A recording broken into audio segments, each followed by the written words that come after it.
प्रिय दर्शक, हमारे YouTube चैनल में हार्दिक स्वागत है। दोस्तों, प्रत्येक राशि का स्वामी कोई न कोई ग्रह होता है।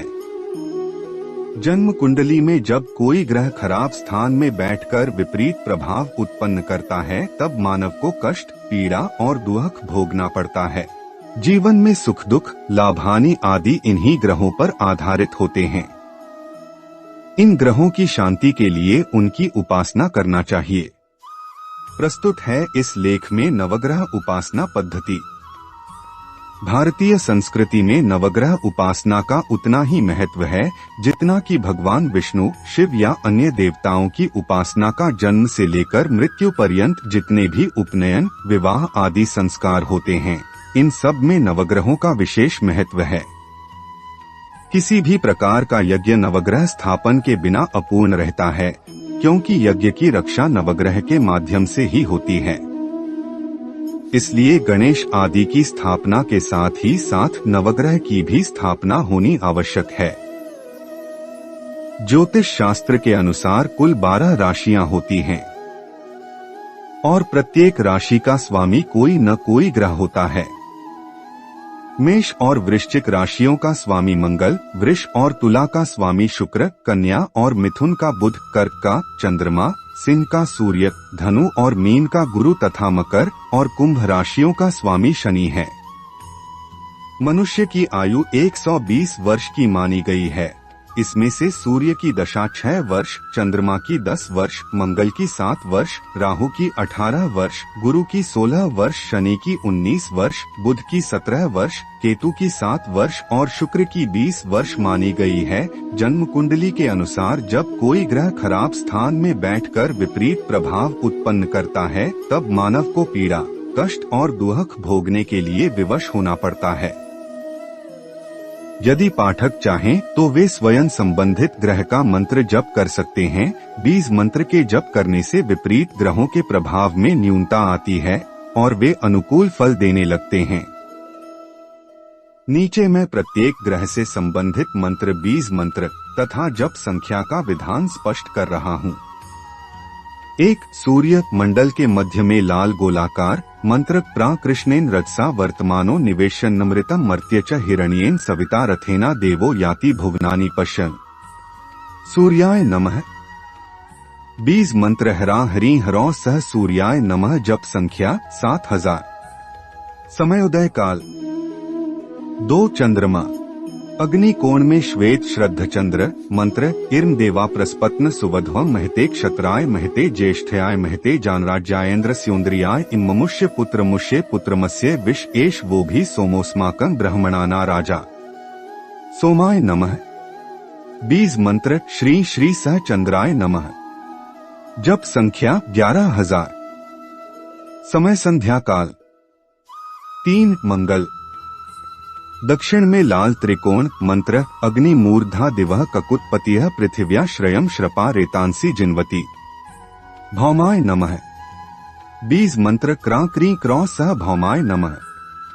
जप संख्या 10000। समय सूर्योदय के 2 घटी बाद से।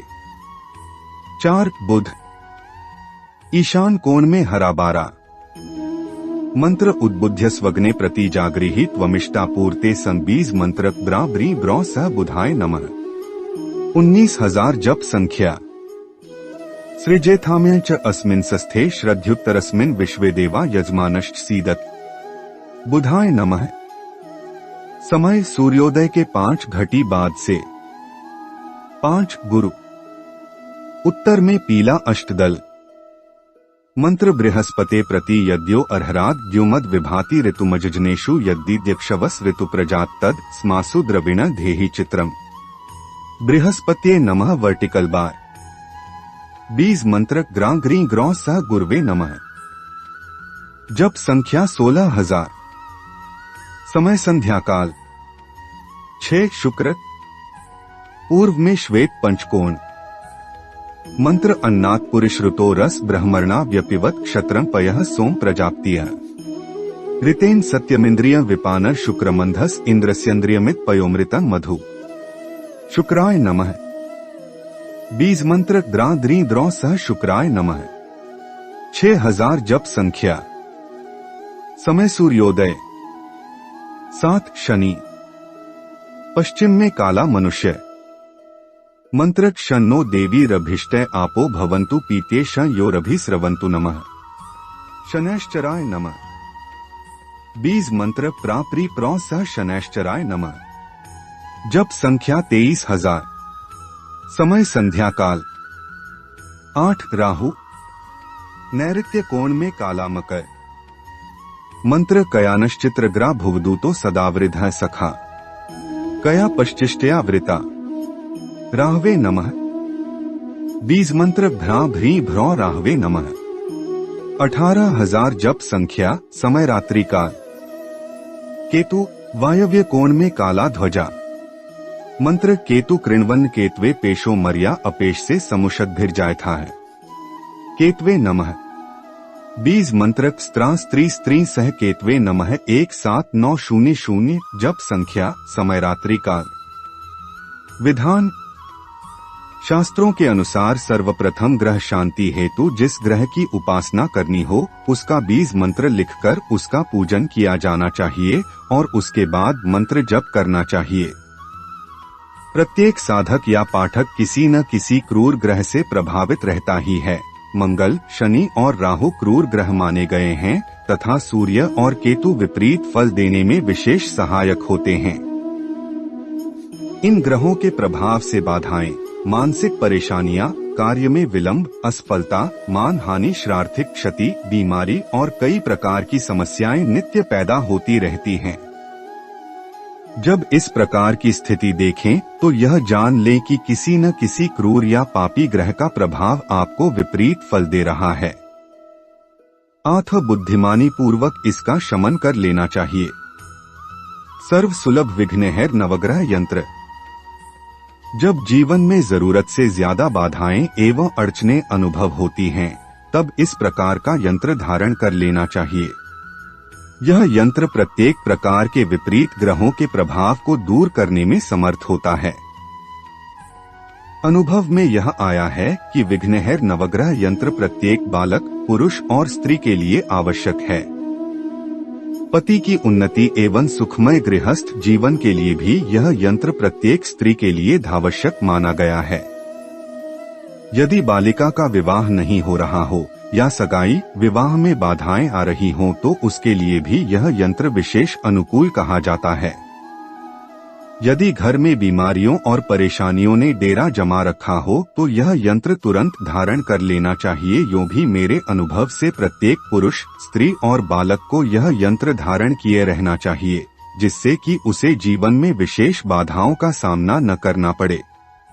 यह यंत्र अत्यंत प्रभावपूर्ण है। इसको धारण करने के बाद किसी प्रकार की उपासना, जप प्रादि या रत्न धारण करने की श्रावश्यकता नहीं पड़ती। आजकल रत्न अत्यंत महंगे हो गए हैं और उनकी परीक्षा और प्रामाणिकता संदिग्ध हो गई है। ऐसी स्थिति में यह यंत्र विशेष कारगर है और यह पूरे जीवन भर के लिए अनुकूल बना रहता है। सुश्रुत के अनुसार बालकों पर आक्रमण करने वाले नव बाल ग्रह और ये दिव्य देह विशिष्ट हैं।